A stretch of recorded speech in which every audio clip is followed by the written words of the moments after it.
Tamam, başlayaq onda. Gələn də sonradan qoşular. Keçən dərsimiz nə olub? Operatorları keçmişdik. Bir də else if, else keçmişdik. Ondan kalkulyator yazmışdıq. Aha. Operatorlar neçə hissəyə bölünür? Hansıları tanıyırsınız? Kim deyə bilər?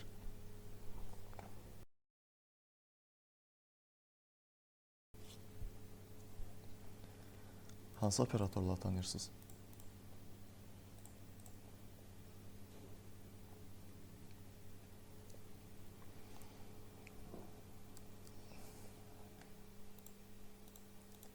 Tanımırsınız heç birini?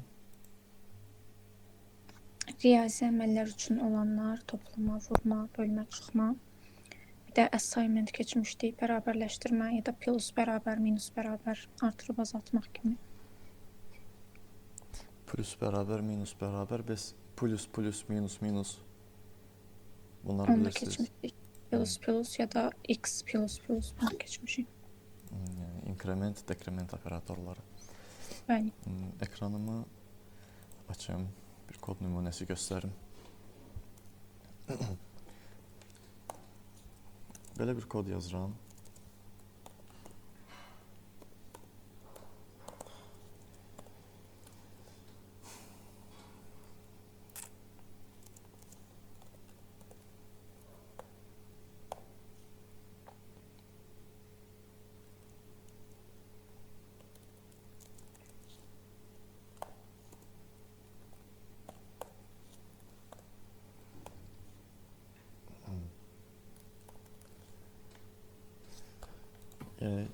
Yazdığım kodda problem nədir?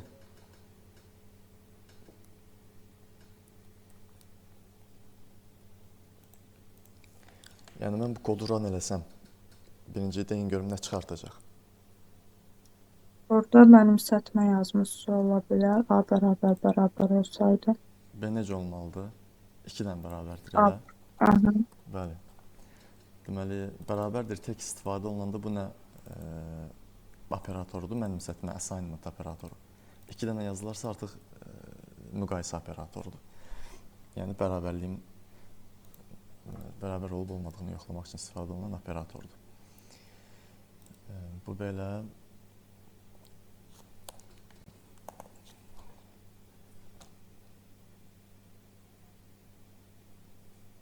Başqa, ondan qabaq klass, obyekt anlayışına değinmisiniz heç?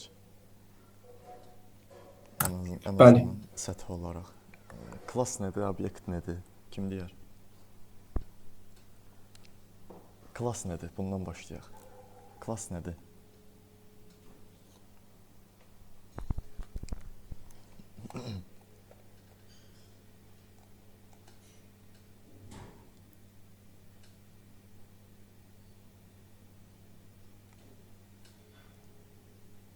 Məncə yəni keçmisiniz klass nədir? Ən azından birinci dərsdə və ya ikinci dərsdə. Klass belə deyək, strukturudur da klass belə deyək. Xüsusiyyətlərini bir də elə bir davranışları bir yerdə saxlayan bir struktur kimi demək olar. Nəyin strukturudur? Belə kodun da faylın strukturu. Hə, yox, faylın yox. Klass strukturdur demək olar. Mən bir klass yaradaq. Klassı yaradanda çox vaxt biz klassın adını nə qoyuruq? Real həyatdakı obyektlər qoyuruq da. Məsələn, nə bilim, car, animal, heyvan və s. bu cürlə. Klassı yaradırıq, sonra klassın içərisində nələr olur? Fieldlar və metodlar ola bilir. Düz, fieldlar məsəl üçün, car klassı üçün də field qoymaq olar. String name yox. Necə? Rəngi olar. Int year, məsələn, maşının nə olur? Maşının ili olur, olar. Maşının brandı ola bilər, olar. Və biz bu klassı istifadə edərək bir-birindən fərqli maşın obyektləri yarada bilirik. Məsələn, deyirəm ki, car 1 bərabərdir new car. Artıq bir car obyekti yaratdıq, amma bunun bu xüsusiyyətləri boşdur. Yəni buna xüsusiyyətlər verək. Car 1 brand olsun nə məsəl üçün BMW. Kar 1 il verək. 2020 kar 1 rəng verək. Rəngi də olsun qırmızı. İndi bunun birini də yaradaq. Obyektimizin adı olsun kar 2. Xüsusiyyətləri dəyişək. Bu olsun Mercedes. İli olsun nə bilim 1990 vs. Rəngi olsun göy. 2 dənə nə deyir bu? 2 dənə obyekt yaratdıq. İkisi də fərqli obyektlərdir. Yəni ikisi də maşındır, amma biri BMW-dir, ili 2020-dir, rəngi qırmızıdır. Digəri Mercedes-dir, ili 1990, rəngi göydür. 2 dənə fərqli obyektdir. Amma biz bu 2 obyekti də və həmçinin biz başqa obyektlər də yaratsaq, nə bilim 10 dənə, 100 dənə, 1000 dənə nə qədər də obyekt yaratsam, hamısını nə əsasında yaradacağam? Buradakı kar klası əsasında. Kar klasında hansı xüsusiyyətlər varsa, mən obyektə həmin xüsusiyyətləri verəcəm və hansı metodlar varsa, indi metod yazmamışıq da biz, hansı metodlar varsa, kar obyekti üzərində həmin metodları çağıra biləcəm. Deməli, bu kar obyektlərini yaratanda biz nəyi əsas götürdük özümüzə? Bu kar klasını. Deməli, klasa belə bir tərif vermək olar ki, klas obyekt yaratmaq üçün istifadə edəcəyimiz bir plandır, bir modeldir, bir çertyojdur, belə də demək olar. Yəni, mən burada götürüb ev yazsam, buna versəm, nə bilim, mərtəbə, hündürlük, rəng falan, bu artıq həqiqi mənada artıq mənim düzəltdiyim ev obyektləri üçün çertyoj halına gələcək, çertyoj olacaq. Bunun üstündən keçdik. Tiplər keçmişsiniz yəqin ki, data tipləri. Bəli. Bəli. Data tiplərinin təsnifatı, yəni neçə hissəyə ayrılır, kim deyər?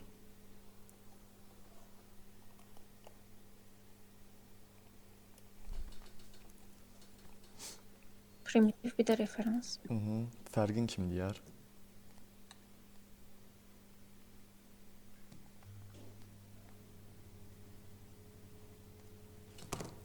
Onların, yəni bu çox təməl bir mövzudur və 6-cı aya qədər sizlə gələcək. Buyur. Primitivlər stak yaddaşda qalır, referanslar məsələn string hip yaddaşda qalır, çünki onların ayrıca adresi olur. Baxaq, int a deyirəm ki 45,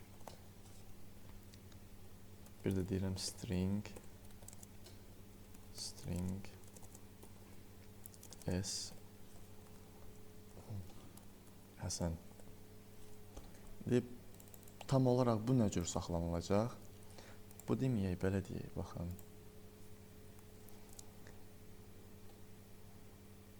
Bu harda saxlanılır? Bax, bunu demirəm ha.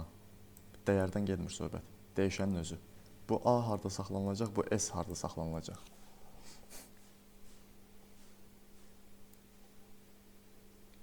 Bura olsun stack. Bura olsun heap. S stack, S heap. Leyla cavab ver. A harda saxlanılacaq? Stackdə ya heapdə? Heap, stack yaddaşda. Stackdə A-nı yazdım bura. S harda saxlanılacaq? Stackdə ya heapdə?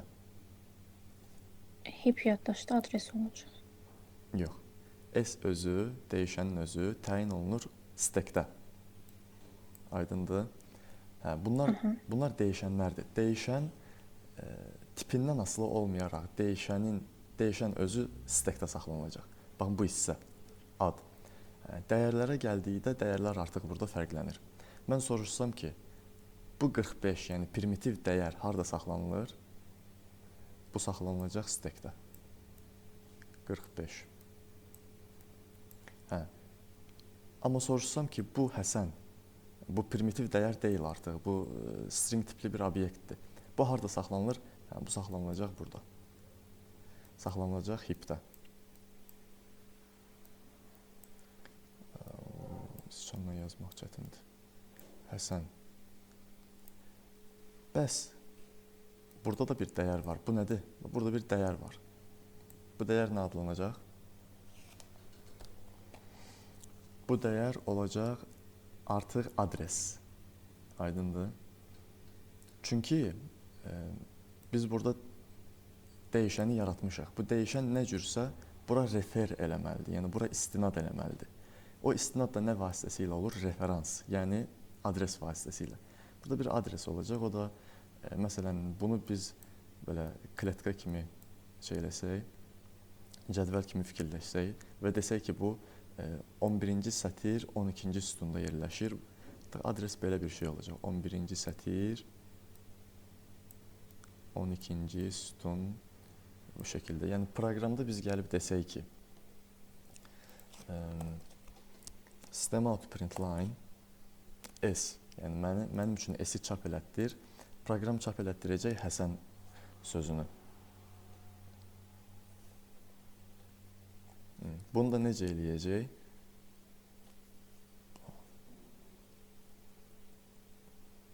İtirdik deyəsən bayaq ki, neysə. Onu necə eləyəcək?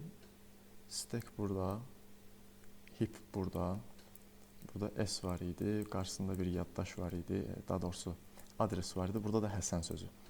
Proqram gələcək, bu S-i tapacaq buradan, baxacaq S-in dəyəri nədir? Görəcək ki, S-in dəyəri bir adresdir. Adresdə nə yazılıb? 11-ci sətir 12-ci sütun. Gəlib baxacaq, onu heapdə axtaracaq və tapacaq bu sözü.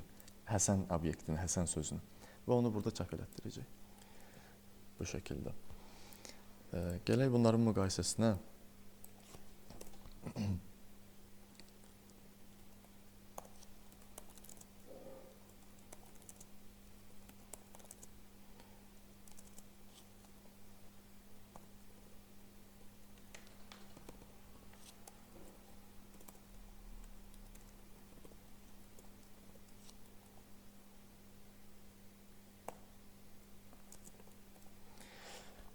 Run eləsəm nə çıxacaq? True. Niyə? Çünki eyni adresə yaddaşa vurur deyə. Gəlin run eləyək.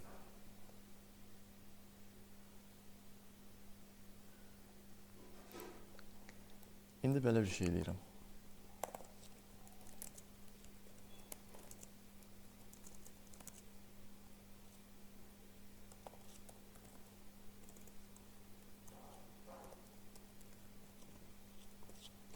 Run eləyəcəm, nə çıxacaq?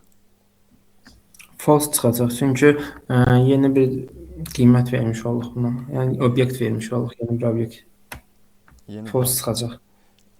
Yeni bir obyekt vermiş olur. Burada da yəni burada obyektdir əslində. Yeni bir obyekt vermiş olan buna. Niyə mən burada Orada eyni yaddaşda saxlanılır çünki birinci yazdığınızda. baxın.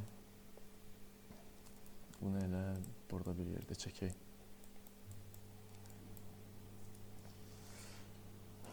Bunların fərqi nədir? Bu stringin ənənəvi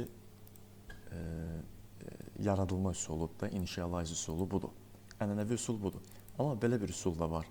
Yəni adi obyekti yaratdığımız kimi string yaradırıq, string obyekti yaradırıq. Bu arada bunu run eləsəm false verəcək, düz dediniz.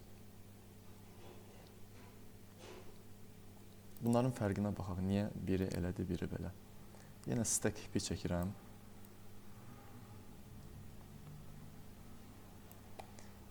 Stack heap.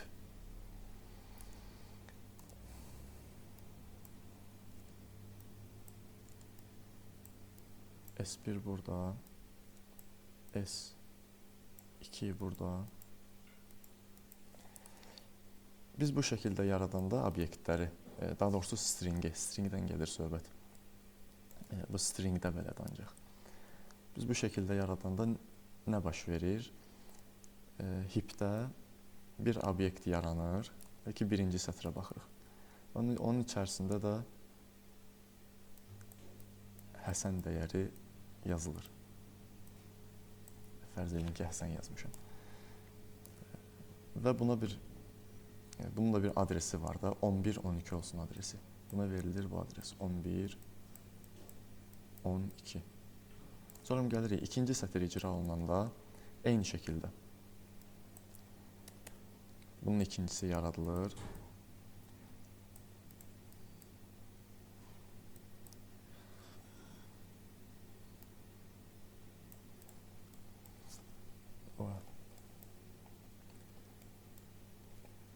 Yenə bir adres verilir, amma iki ayrı obyekt olduqlarına görə, baxmayaraq ki, içindəki dəyərlər eynidir. İki ayrı obyekt olduqlarına görə adresləri fərqlidir. Bu olur, məsəl üçün, 11-13. Və biz bərabərdir istifadə edib müqayisə eləyəndə, bu qoşa bərabərdir işarəsi obyektləri müqayisə eləmir bizim üçün. Gəlir bura, dəyişənlərin birbaşa qabağındakı dəyərləri müqayisə eləyir. Və obyektlərdə də dəyişənlərin birbaşa dəyərləri olur, adreslər. Adreslər də fərqli olduğu üçün bizim üçün çıxartır burada false. Yəni, baxır, gəlir proqram, deyir 11-12, 11-13-ə bərabər deyil. Yəni, ona görə çıxartıram false. Baxmır burada obyektlər nədir, obyektlərin içərisində nə var, nə yox, ona baxmır artıq. Və bu bütün obyektlər üçün belədir. Bayaq göstərdiyim car obyekti üçün də belədir. Bəs niyə burada düz çıxartır? Gəlin ona baxaq. Bunları aşağı çəkirəm hələlik. Java'da string pool deyilən bir anlayış var. Keçmişsiniz string pool.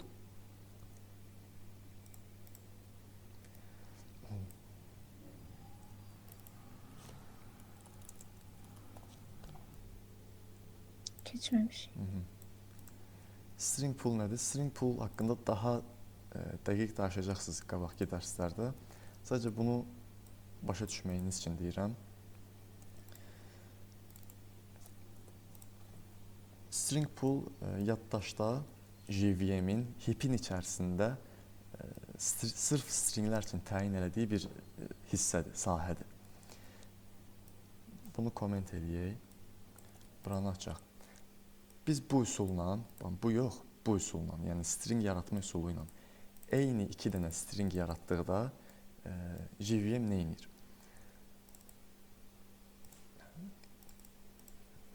Gəlir burada bir dənə Həsən və ya yəni dəyəri nə vermişiksə də bir dənə yaradır bu dəyişəndən, bu obyektdən daha doğrusu. Və bütün dəyəri Həsən olan dəyişənləri istinad elətdirir o obyektə. Yəni burada bu Həsən dəyişəninin adresi 11-12-dirsə, bu da artıq olacaq 11-12 və ikisi də buna baxacaq. Artıq hər dəyişəni üçün, yəni mən burada S1, S2 yox, S100-ə qədər belə yazsam Həsən, hamısı istinad eləyəcək buna və yeni bir obyekt yaradılmamış olacaq. Hamısı da bunu istinad elədiyinə görə dəyərləri nə olacaq? Eyni. Və biz də eyni dəyərləri müqayisə eləyəndə nə qaytarır bizə? True. Bu səbəbdən mən bu kodu run eləyəndə burada true çıxartır. Bu stringin digər referans tiplərdən və digər obyektlərdən fərqidir. Özü üçün xüsusi bir string pool ayrılmış olması.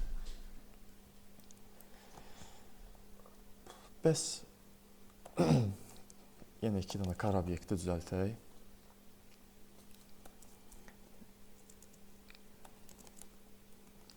Və ya bunları elə kopyalayıb yapışdıraq bura.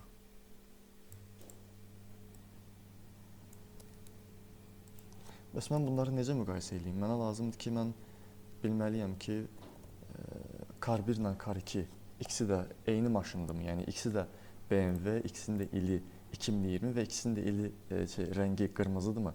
Mənə bu lazımdır, bunu bilməliyəm. Bunu necə müqayisə edəcəm? Equals-la. Bəli, equals metodu ilə. Yazacağım ki, car 1 equals car 2. İndi bu halda mən bunu run eləsəm, gəlin bunları bərabərləşdirək. Deyək, bu da BMW-dir, 2020-dir, red. Run eləyəcəm, nə çıxacaq? True. Məncə true çıxmayacaq. yenə false çıxdı. Deməli, onun səbəbi nədir? Burada override eləmək lazımdır. Buna gələn dərslərdə baxacaqsınız.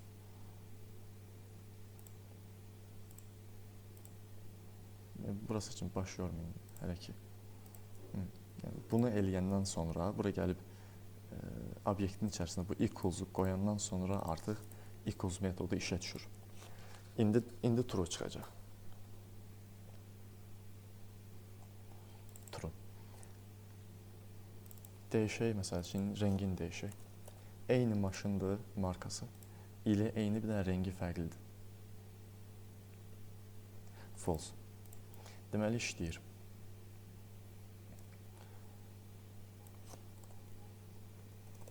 Sonra nə keçmişsiniz?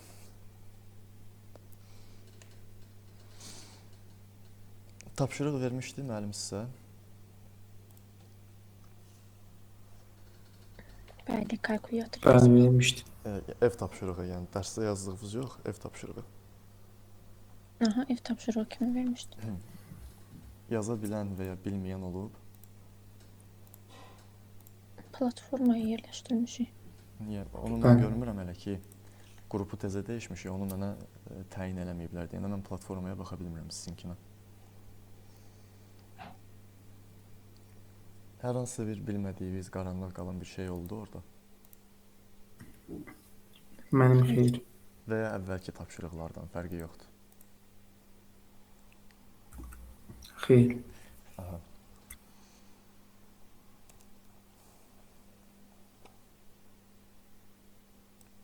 Onda keçək növbəti dərsə.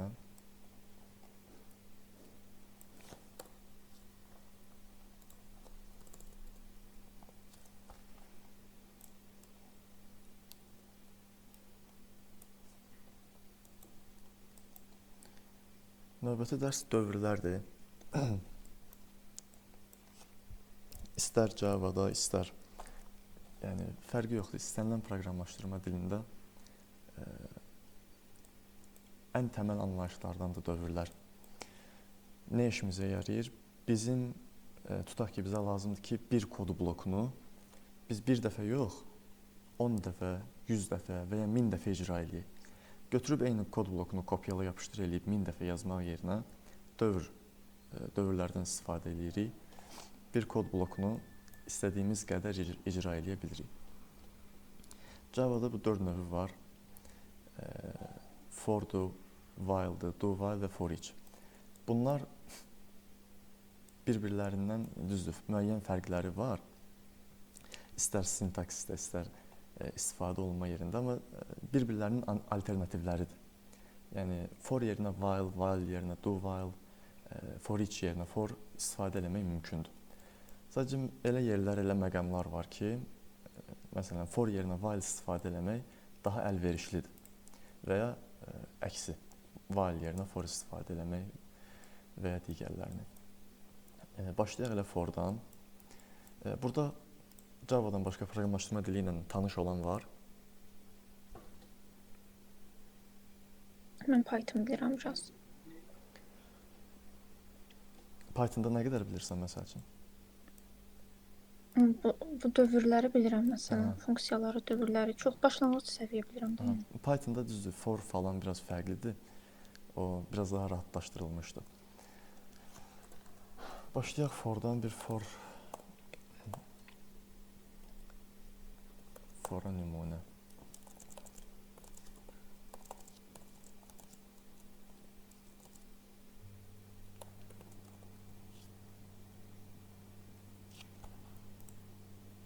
Nə deyir? Burada nəyi səhv yazdıq? Ben keçmişik.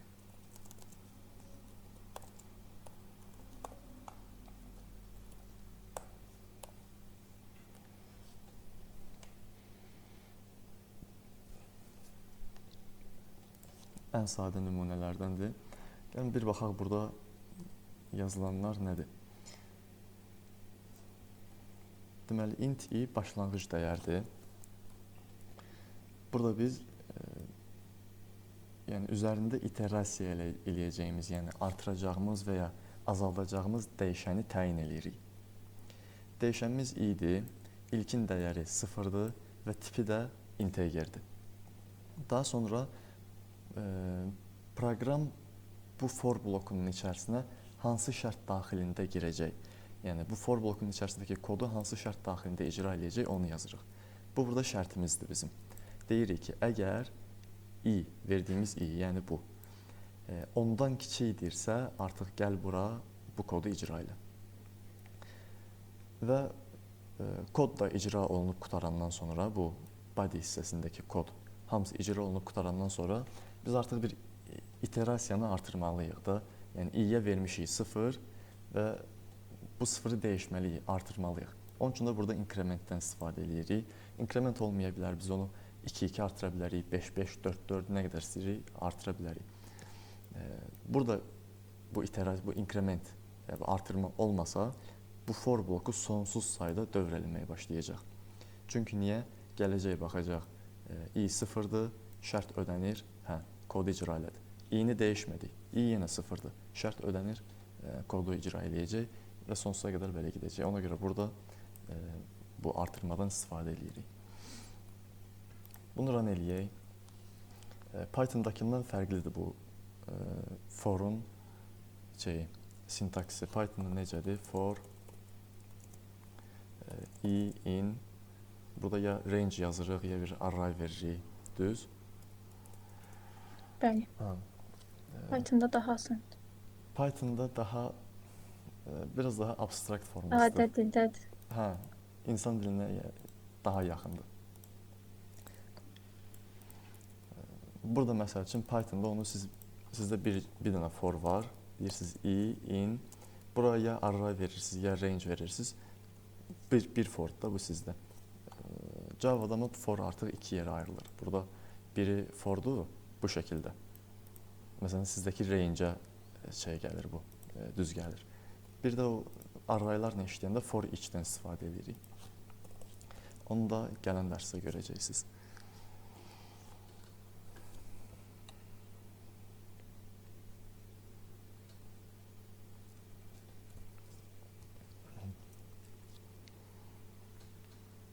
Birinci bu o biri loop'a keçməmişdən qabaq şərtə yaxın dövrəm. Forla bir-iki dənə şey yazaq. Burada görürsünüz, fikir verdinizsə, mən burada çap elətdirdim. Çapa 0-dan başladı, amma onu çap elətdirmədi. Yəni, biz izləsək burada proqramı, görəcəyik ki, bu düşüb ən axıra. Proqram gəlir, bir int i dəyişəni yaradır, şərti yoxlayır və keçir bura. Bunu icra eləməmişdən qabaq artıq blokun içərisinə keçir. Blok icra olunub qutarır, sonra i++ əməliyyatı icra olunur. Ona görə də 0-dan başladı və 9-da dayandı. Bir debug rejimində baxaq buna. Buradan bir breakpoint qoyuram və proqramı debug rejimdə run eləyirəm. Belədə nə olur? Proqram icra eləyir, gəlib bura çatanda artıq dayanır, ayaq saxlayır. Artıq buradan o yana mən idarə eləyirəm. Hansı sətir icra olunsun, sonraki sətirə keçsin və ya keçməsin, bu artıq mənim əlimdədir. Buradan step over eləyirəm. Gəlir, baxın, göstərir, i-nin qiymətini göstərir 0. i hələ ki 0-dır. Bu sətir icra olunub qutarıb. Keçir bu sətirə, step over eləyirəm. Konsolumuza baxaq, 0-ı çap elətdirdi. Sonra qayıtdı yenə bura. Bu sətiri yenə icra elətdirirəm. i oldu artıq 1. Gəldi bura. Yenə system out println icra olunur. 1-i çap elətdirdi. Və bu şəkildə gedir. Debug rejimindən yenə istifadə eləyəcəyik. Bir-iki dənə nümunə yazaq, for-a aid. Nümunələrdən biri elə bu idi. 0-dan 1-ə kimi çap elətdirmək, 0-dan 10-a kimi çap elətdirək. Deyək ki, şərtdə bir dəyişiklik eləyək. 10-dan kiçik olanda, yox, 10-dan kiçik və 10-a bərabər olanda icra olunsun. Beləcə nə edəcək? 10-a kimi hamısını çap elətdirəcək. 0-dan 10-a kimi. Yəni bunu da 1 verib 1-dən 10-a kimi eləyə bilərdik.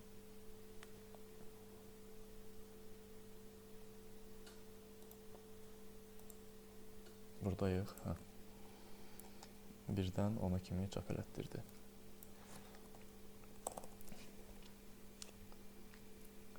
İndi 1-dən 10-a kimi tək ədədləri çap elətdirsin.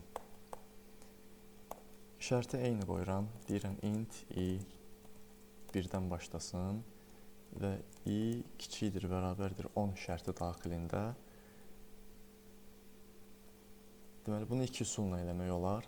Mən deyə bilərəm ki, i-ni 1-1 artırsın və burada bir şərt qoyum. Deyim ki, əgər i-nin 2-yə bölünməsindən alınan qalıq 1-dirsə, i-ni çap elətdir.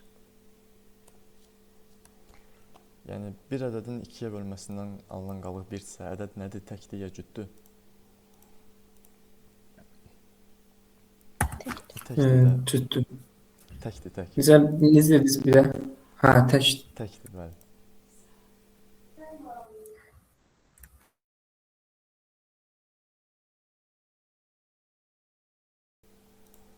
Run eləyək bunu.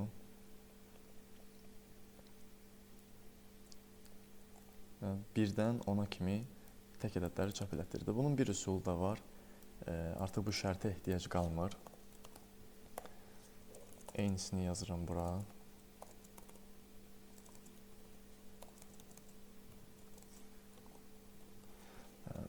Burada nə edirəm? İterasiyanı 1-1 vermirəm. Deyirəm ki, 2-2 artır.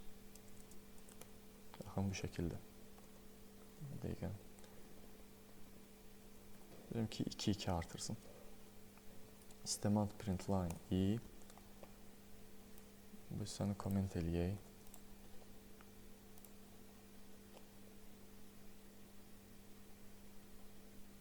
Baxın, eyni nəticə. Eynisini cüt ədədlər üçün də eləmək olar. Burada cüt ədədlər üçün eləyək.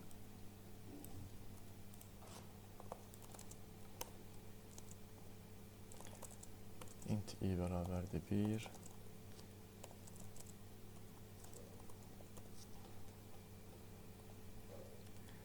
Birinci üsul 1-1 artıraq və if-lə verək şərtimizi. Deyək ki, i modul 2.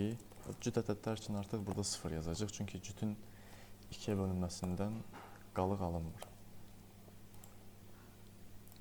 Run eləyək. Run olsun, biz o birisini yazaq. Baxın, çıxartdı.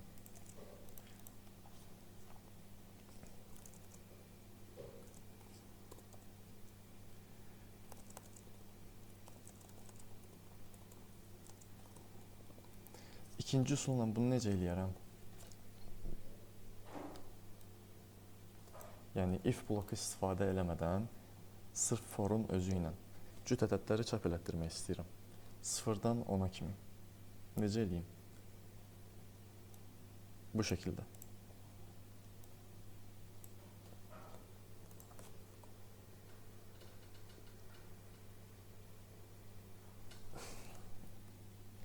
Cavab gözləyirəm, ha. Cüt ədədləri çap eləsin dediniz də? Bəli, bəli.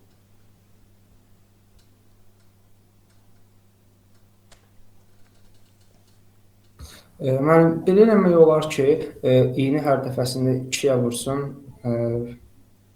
Yox, yəni alınmır. i 0-dan başlasın, 2-2 artırsın. i 0-dan başlasın, 2-2 artsın. Bəli.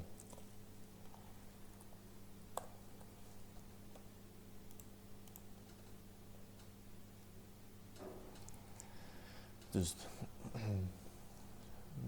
3 nəfər elə. Bayaq elə bir 4 nəfər idi, ya? Yoxsa, yox, elə 3 nəfər idi. Bu fordur. Fordan başqa nə eləmək olar? Belə bir şey də eləmək olar. Mən istəyirəm ki, 1-dən 0-dan 10-a qədər bütün ədədlərin cəmi çıxsın.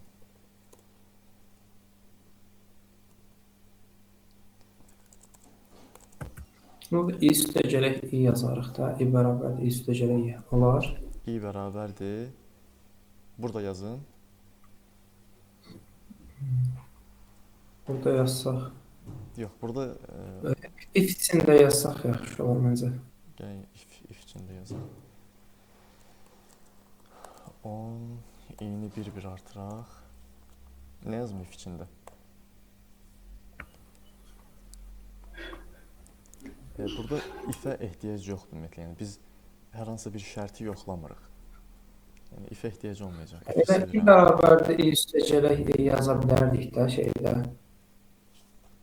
Yoxsa Burada məncə burada yaz. elə bir şey desək xaos Və olacaq. yaxud da ki, çapın içində yazsaq necə olar bəs? System out cüzdanları onun içində. System out print line Hər dəfəsində çıxardacaq da. System out print line biz üçün nə işə yarayır? Sadəcə bura çıxartır. Tamam, yəni bu for 10 dəfə dövr eləsə, mən burada 10 dəfə system out print line görəcəm. Mənə təkcə bir şey lazımdır. Bir dənə ədəd çıxartsın.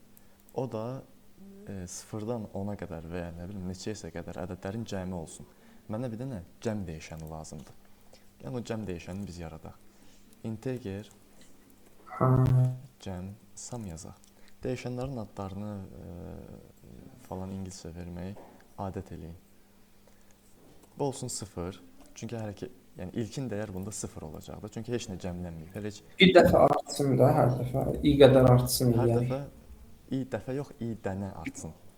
I dənə artsın da. Sum yazıram ki, bərabərdir sum plus i. Və ya daha professionalca Pythonda da istifadə olunan bu cürlə yazmaq olar. Yəni, bununla bu eyni şeydir. Bu hər dəfəsində cəmlənəcək. Cəmlənəcək və for qutaranda artıq, yəni forun artıq şərti ödənməyəndə burada bizdə nə yığılacaq? 0-dan 10-a qədər ədədlərin cəmi. System out print line sum deyirəm.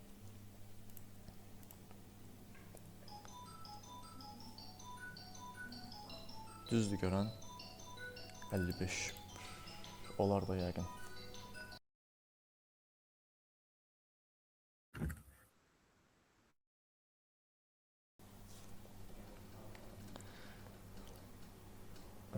Soram. System out print line-da belə bir səhv eləmək olar. System out print line-i gətirib yaza bilərəm mən forun içərisinə. Beləcə bizim üçün son, yəni o nəhayət nəticəni çıxartmayacaq. Bir-bir hər cəmləndikdən sonra cəmin dəyərini çıxartacaq.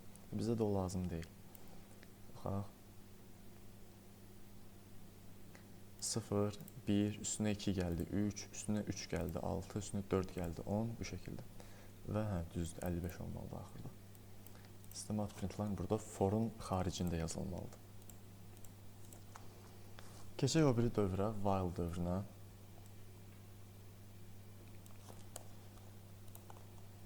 Bunun üstündə bir qeyd qoyaq.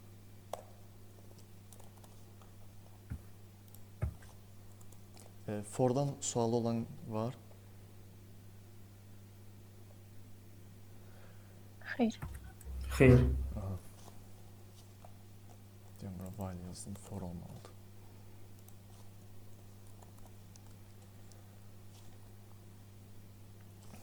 While dövrünlə də for dövründə eləyə biləcəyimiz hər şeyi eləmək olur.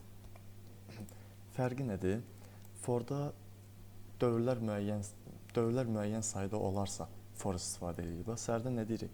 Mən deyirəm ki, 1-dən 10-a qədər ədədlər, 1-dən 10-a qədər ədədlər, yəni dövrün sayı müəyyəndir. 1-dən 10-a qədər nə qədər olacaq? 10 dənə dövr. Və ya burada bərabərdir olmasa 9 dənə dövr. Müəyyəndir, müəyyən saylı dövrdən gedir söhbət. While-da qeyri-müəyyən saylı dövrdən gedir söhbət.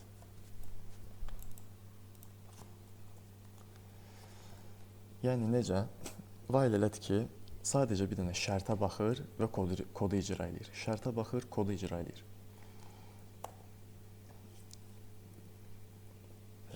While-ın içərisindəki şərt doğru olduğu müddətcə kod icra olunacaq. Burada belə bir şey ola bilər. True olsun bura. Deyirəm, system.out.println icra olunur. Mən proqramı başlatanda artıq yaddaş dolana qədər bu kod icra olunacaq. Baxın, sonsuz qədər. Sonsuz qədər icra olunur kod.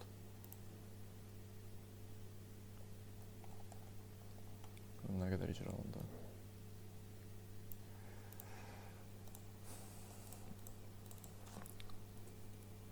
Burada artıq kodun nə vaxt dayanacağını falan özümüz kod blokunun içərisində və ya xaricində təyin eləməliyik. While-ın özündə belə bir şey yoxdur, xüsusiyyət yoxdur.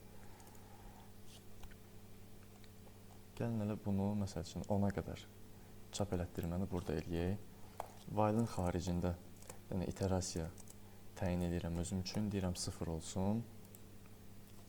Deyirəm ki, şərti qoyuram i kiçik də bərabərdir 10 şərti doğru olana kimi kod blokunu icra eləsin. İnkrementasiyanı da burada özüm eləyirəm.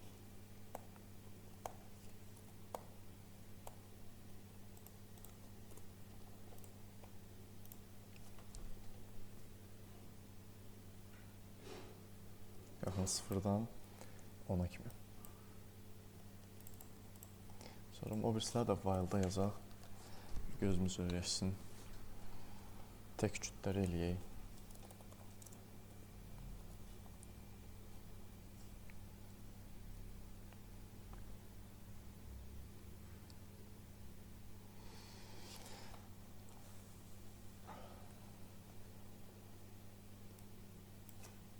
Bunu saxlayaq.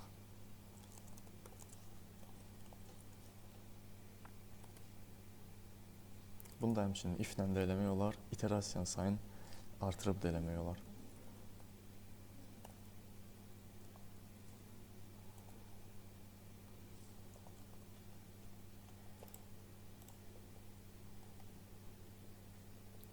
Bu təkləri çap elətdirəcək.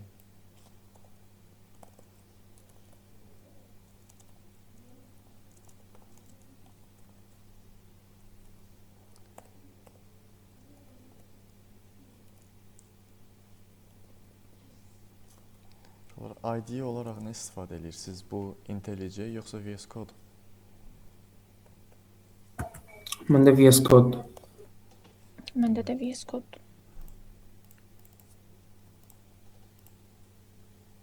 Bu da cütləri çap elətdirəcək.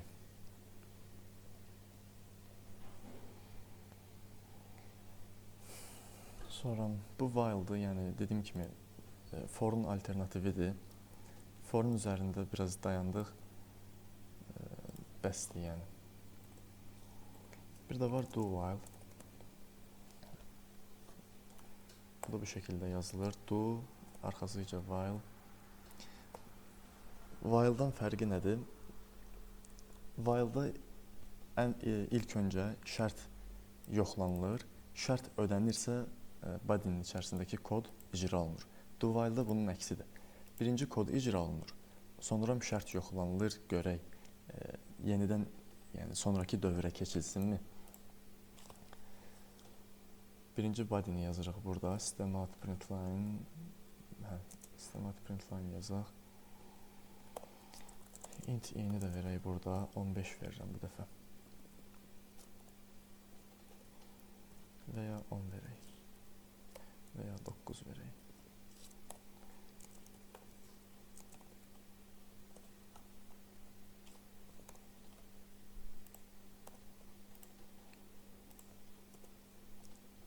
Bunu deyir, while expected. Bunu burada yox, burada yazmaq lazımdır.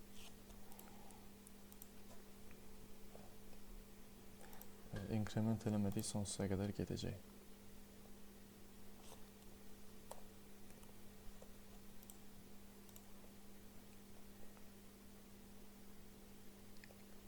Neylədik? i-yə 9 verdik, gəldi. i-ni çap elətdirdi, 9. i-ni bir dəfə artırdı, oldu 10. Gəldi sonra şərti yoxladı. i 10-a bərabər və ondan böyükdürmü? Hə, şərt ödənir. Neynəyəcək? Tezdən icra edəcək. Gələcək, i-ni çap elətdirəcək, sonra i-ni bir dəfə artıracaq. Hardan bilə bilərik ki, bu birinci icra eləyir, sonra şərtə baxır. Şərti səhv verməklə. Biz şərti vermişik ki, i ya ondan kiçikdir, ya da ona bərabərdir. Şərti 11 verirəm. Şərt ödənmir. Baxa görək kod icra olunacaq. Baxın, kodu icra elədi. Artıq ikinci iterasiyanı getmədi. Niyə? Çünki şərt ödənmir.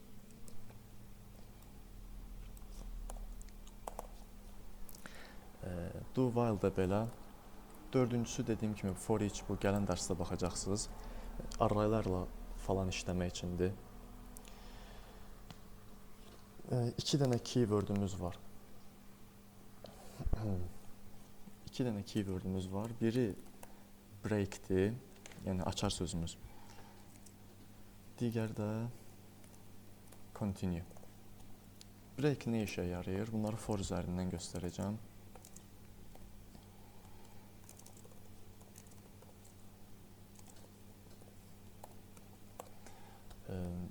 Dövrü saxlamaq üçün və ya dövrü saxlamaq üçün istifadə olunur.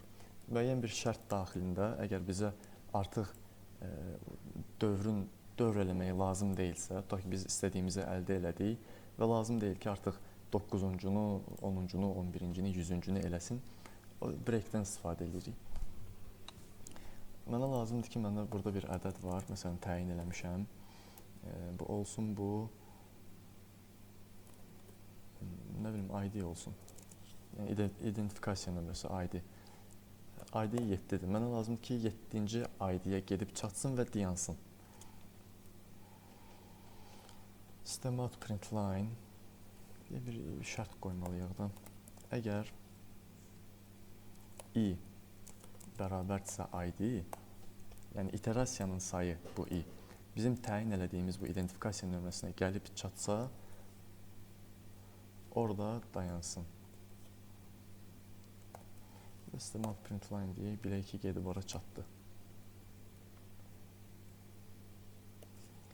Deyək break. Run eləyək.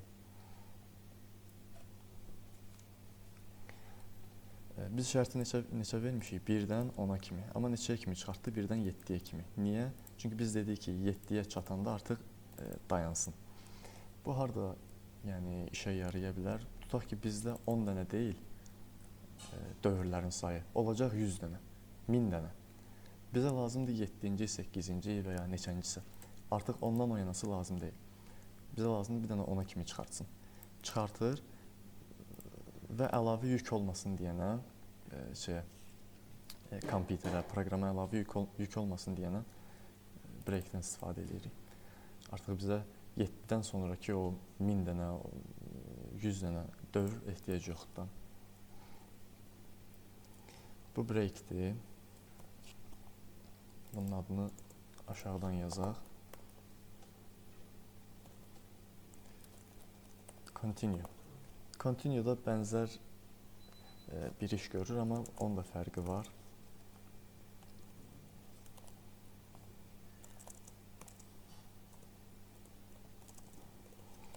Eyni ifimizi yazaq.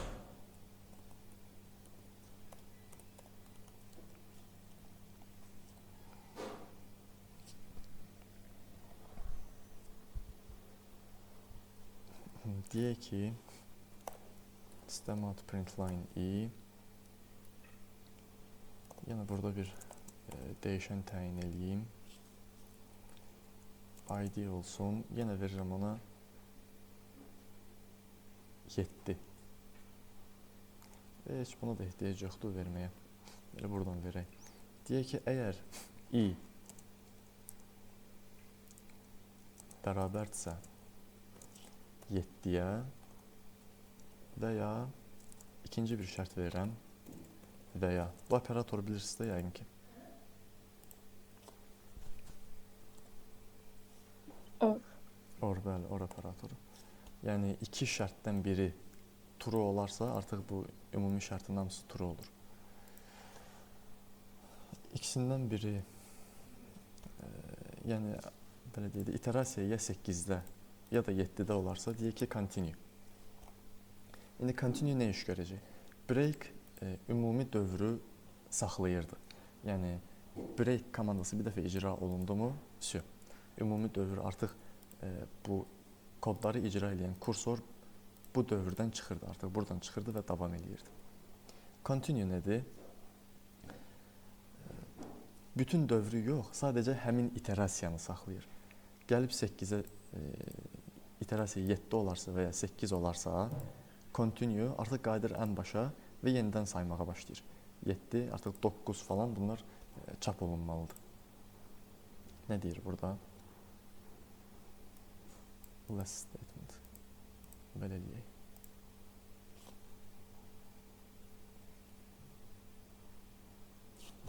Tamam.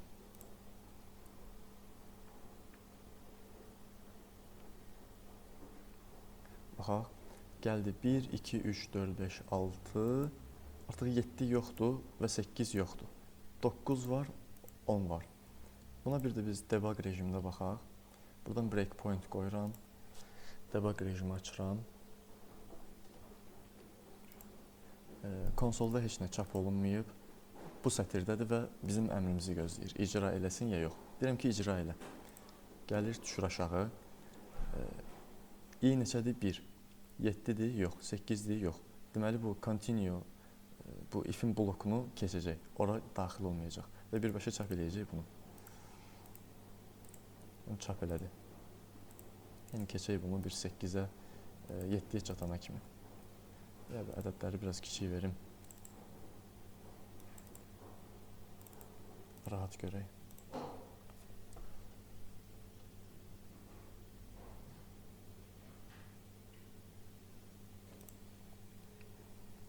i1'dir, bu false, bu da false. Yəni ifin içinə girməyəcək.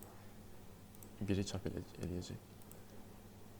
i2'dir, şərtlərdən biri ödəndi. Görürsünüz, true. Artıq bu boz rəngə çevrildi. Bunun isə rəngi qayıtdı. Yəni continue olacaq. Baxaq, nə edəcək? Ifin içinə girdi, şərt ödəndi, heç buna gəlib çatmadı, qayıtdı ən başa. Yenə şərtlərdən biri, bu şərt true'dur, ifin içinə girəcək. Gəldi, continue icra olunanda qayıtdı yenə ən başa. Continue icra olunsun, olundu, qayıtdı yenə ən başa.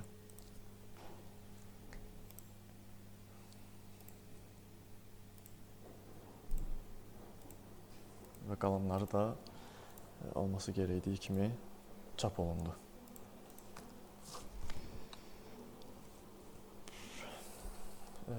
Break continue da belə.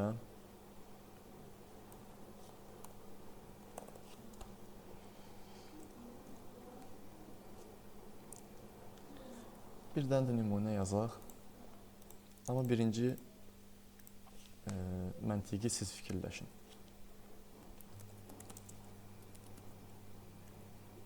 Vurma cədvəli.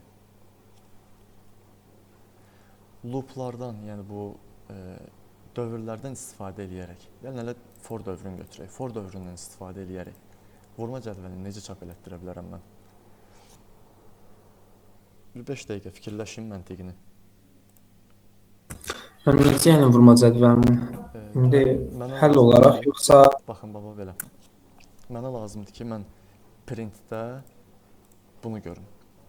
1 vur 1 bərabərdir 1. Onun arxasıca.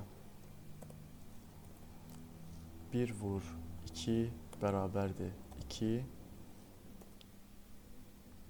Yəni, bu şəkildə 1 vur 3 bərabərdir 3. Birləri qutarsın. Tamam, birlər gəldi mi? Məsələn, 9-a kimi. 1 vur 9 bərabər 9 gəlsin. Artıq 2 vur 1 bərabərdir 1. 2 vur 2 bərabərdir 4. 1-dən 9-a kimi vurma cədvəlini mən terminalda çap elətdirmək istəyirəm. Necə eləyə bilərəm?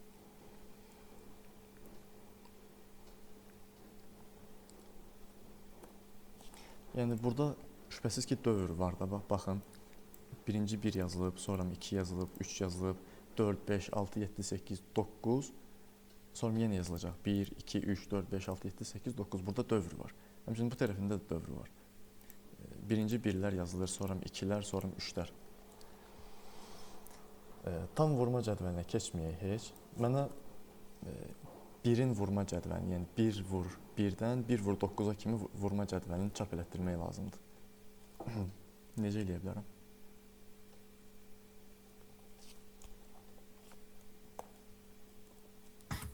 İlk öncə bir dənə dəyişən verərik. Yəni 1-ə bərabər götürərik. Elə bir vuruq üçün olanı. Dəyişən dediyinizi yazıram. Nə yazım? Mən vuruq üçün bir dənə dəyişən təyin edək. Məsələn, bu olsun. 1-ə bərabər olsun, çünki 1-dən başlayırıq. Aha.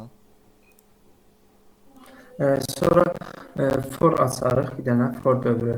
Bir dənə də for açdım. Bunu da 1 10 aralı. Yox, i-ni bərabər götürərik. 1-ə götürərik də. Neçə bərabər götürəyim? Ha, 1-ə bərabər. 1. 1-ə bərabər götürək. Bəli, çünki 1-dən başlayır. Sonra 10 aralığında olar. İkiçikdir 10. Kiçikdir 10. Yəni 10-a gedib çatmayacaq da 9-a kimi. 10 olmasın. Hə, yox. Olsa vurma olar. cədvəlində olar. Vurma Var, cədvəlində var, bir düz, Düz olsun, var. Bəli. Hə. Olsun ona kimi. Biraz i artsın, i plus Bir dənə artsın. olsun. Ondan sonra bəli, hər dəfəsində də belə eləyərik. Sistem elə bir çap da çıxış. Hə. Onu yazaq məsələn belə dırnaq içində 1, Aha. dırnaq içində 1 vuraq. Belə. Vurma işarəsi. Dırnaqdan kənarda üstə gələk vuruq 1. Ya bundan qabaq yox, elə vuruq 1, bəli, düz yazırıq. Bərabərdir. Bərabərdir. 1 vuraq vuruq. 1 ilə vuruğun hasili. Yox, şey kimi, ədəd kimi. 1 vuraq vuruq. Hər dəfəsində vuruğu elə bir artır da özü. Hər dəfəsində. Artacaq. Xeyr, hər dəfəsində də bir vahid artırar. Eləyək. Vuruq plus. Düz. Bəli. Tamam. İşlədək görə işləyəcək. Yəni işlətək.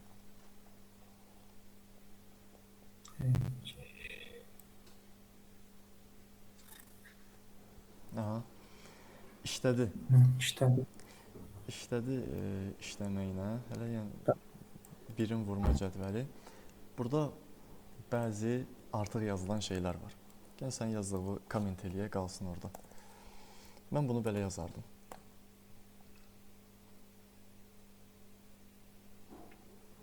Necə yazardım? Hə. Şərt elə olduğu kimi şərti yazıram.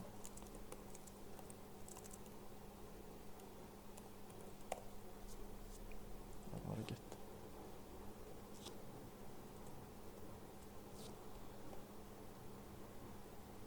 Niyə complain eləyir?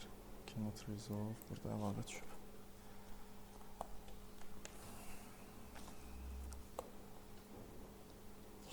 Elə yəni belə yazacaq idiksə, burada vuruq 1 dəyişəninə ehtiyac yox idi. Biz onsuz da bu i-ni bir-bir artırırıq. Yaxşı, məsələn, burada bunu təyin elədin. Dedin ki, mənim i adında integer tipində dəyəri 1 olan bir dənə dəyişənim olsun. Amma sən bu i-ni heç yerdə istifadə eləmədin. i hələ özü üçün gəldi, fırlandı, getdi. Bir-bir artdı, getdi. Onu i-ni elə burada istifadə eləmək olardı. Yazardım ki, 1 elə belən kimi 1 vurulsun i-yə bərabərdir elə i. 1-ə vururuq, elə belə yazaq. 1 vurulsun i. Baxaq bu nə çıxartacaq?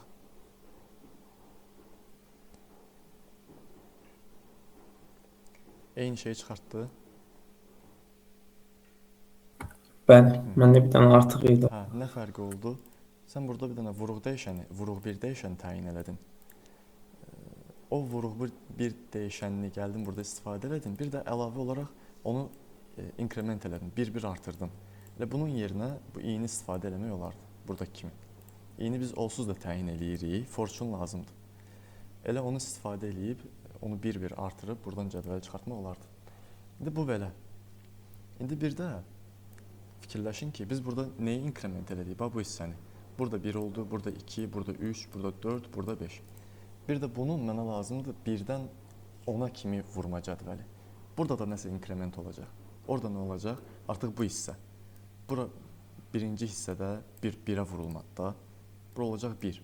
Sonra olacaq 2, sonra 3. Bu hissələr eyni qalacaq. Olsa da yəni 1-dən 10-a kimi vuracaq hamısını. Dəyişən nə olacaq? Bu hissə. Deməli bizdə 2 dənə dövr var. Bir bu hissələr dövr eləyir 1-dən 10-a kimi, bir də bu hissələr dövr eləyir 1-dən 10-a kimi. 2 dənə dövr var, buna görə 2 dənə fordan istifadə eləyəcəyik. Bu qalsın. Gəlin yazaq.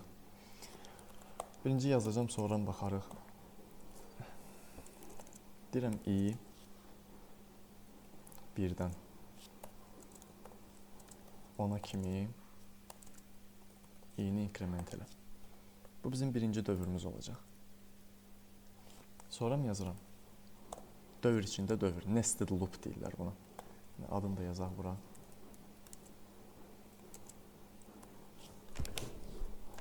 Nested loop.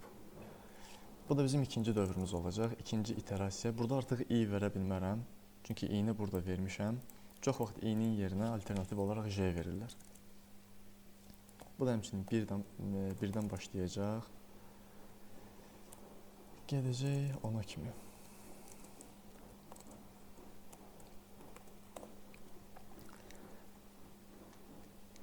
Artıq əlimdə 2 dənə dövr eləyən dəyişən var. Birinci j-lər dövr eləyir. Olur 1, 2, 3, 4, 5, 6, 7, 8, 9, 10. Sonra bir dənə bu dövr eləyir. Olur 2. 2 oldu mu? Sonra j yenə dövr eləməyə başlayır. 1, 2, 3, 4, 5, 6, 7, 8, 9, 10. Sonra gəlir i dövr eləyir. 3. 3 olur, sonra yenə j-lər dövr eləməyə başlayır. Və mənə də lazımdır system out print line deyirəm ki i vurulsun j.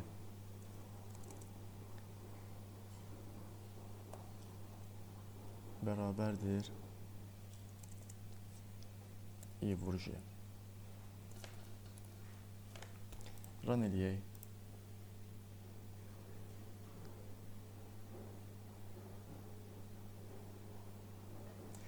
Bir belə bir şey də eləyək.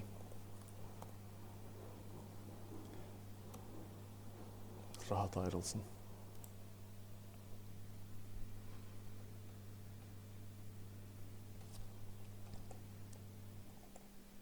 Baxın. Bu hissə bizim birinci yazdığımız hissədir. Deməli, birinci vuruqlar bizim təyin elədiyimiz i dəyişəndir. İkinci vuruqlar bizim təyin elədiyimiz j dəyişəndir.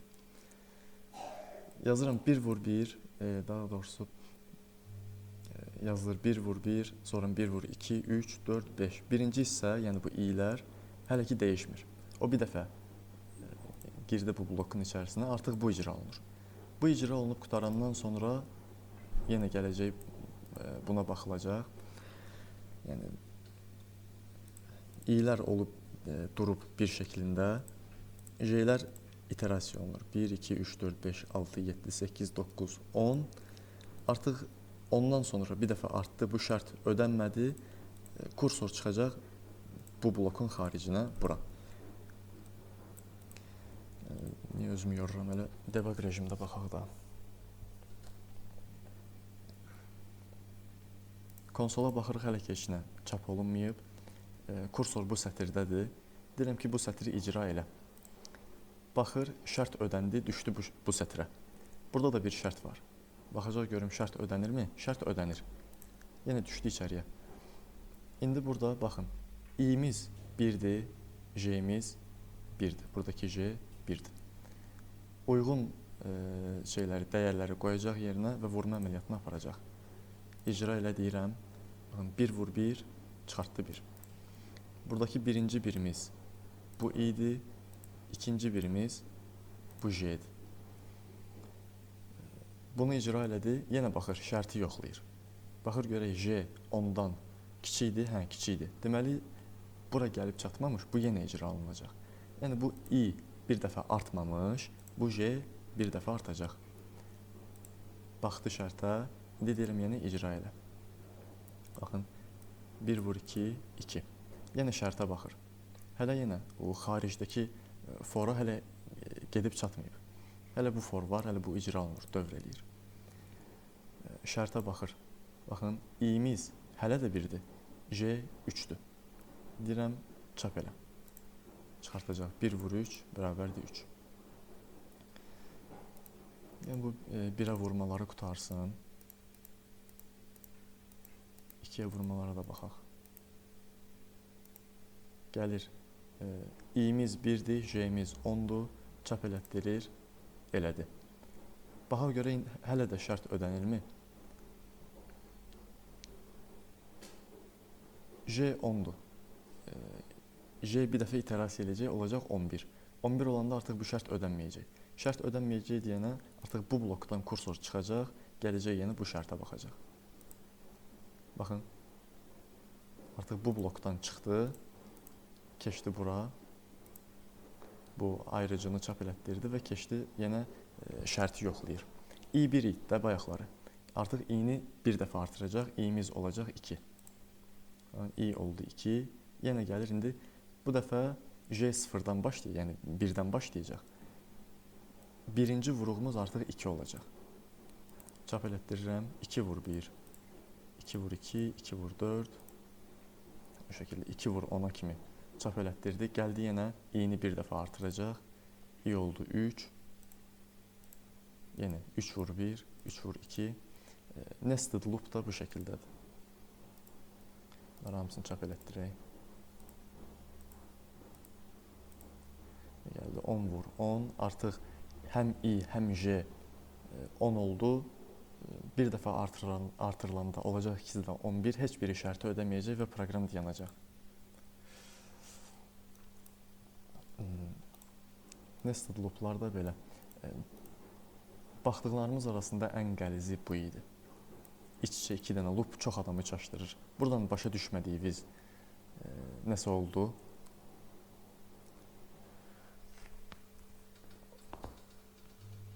Xeyr, aydındır. Qarışıq da amma maraqlıdır. Maraqlıdır, bəli. Bəli. Həm qarışıqdır, həm maraqlıdır. Bununla çox şey eləmək olur. Siz backend developer olanda inşallah gələcəkdə, bu kursun axırlarına doğru bu cür algoritmlərdən çox da istifadə eləməyəcəksiniz.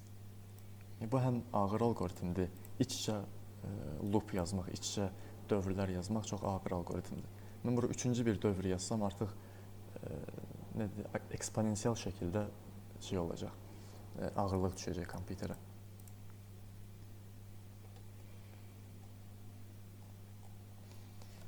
Başqa nə qaldı demədiyimiz?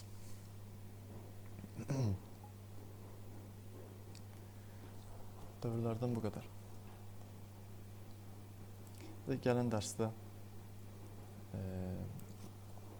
bu faylı atacağım sizə uşaqlar, WhatsApp qrupuna atacağım. Yunus müəllim. Ümumiyyətlə mən belə eləyirəm, bu cürlə hamısını bir-bir yazıram, sonra komment alıram, sonra atıram. İstəsəz bunu da ata bilərəm, amma burada çox bir şey yoxdur yəni. Dərs sözü yığacam dərsi deyənə aparacaq qeyd azdır.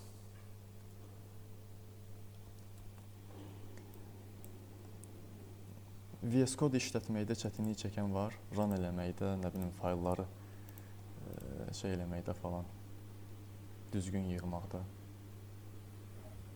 Məndə xeyr, mən öyrəşliyəm. başqa proqramlaşdırma dili ilə məşğul olmusan, ya necə? Proqramlaşdırma dili deyil, əslində HTML, CSS-dir. Çox az miqdarda da JavaScript-lə falan. Daha doğrusu HTML, CSS-lə eləyirəm, JavaScript-i bəs süni intellektdən kömək alıram. Hə, Gördüyüm işlərdə. bildim.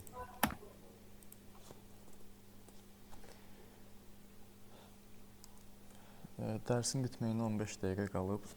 Başqa sualınız falan bu dərslə, keçmiş dərslərlə, yəni dediyim kimi başqa proqramlaşdırma ilə əlaqəli. Siz birinci kurssuz yəqin. Hə? Mən birinci kursam, bəli. Fənlər arasında proqramlaşdırma dili var hansısa? Fənlər arasında C++ keçirik. Bir də birinci semestrdə Turbo Pascal keçmişdik. Pascal keçmisiniz? Bəli. Pascalın yəni baş hərfi belə qalmayıb da indi. Bilirəm. Hələ bizdə yaxşıdır. Mən Gəncədə oxuyuram, Texnologiya Universitetində. Gəncə Dövlətdə kompüter mühəndisliyində oxuyan yaxınlarım var. Deyir, biz assembly keçirdik. Oyda. Assembly. Oyda. Assembly, bəli. Vay vay. Assembly əslində Dedim buyur. sizə birazdan daşın üstünə şəkil çəkməyi öyrədəcəklər.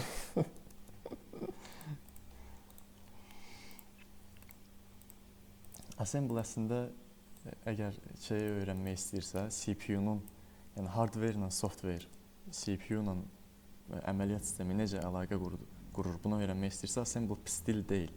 Amma yəni assembly, onun üçün də götürüb assembly keçməzsən də. Pascal vəbşin bətərdir. Pascal C++ olan yerdə niyə öyrənilsin ki, çox mənasızdır. C ilə olsuz, yəni başlamaq daha yaxşıdır. Bəli. Assembly-da laf şey eləyiblər. Bəli, assembly, əməli başda assembly keçilir onlara. Pascal'ın adını mən axırıncı dəfə məktəbli olanda eşitmişdim mən. Aslında ilk bildiyim proqramlaşdırma dili Pascal ABC idi. Elə Turbo Pascal kimi bir şey. Bəli.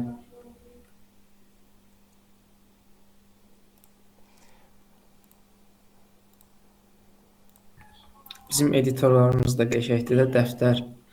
Editor olaraq dəftər işlədirik. Yaxşı deyən, mıxı yazıdan zıtdan istifadə eləmirlər. Bəli.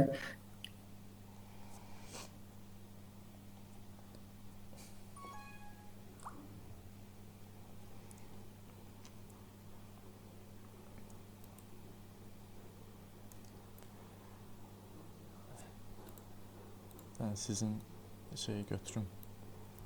Sonra yeni müəllimə atıram, qeydiyyat aparırıq.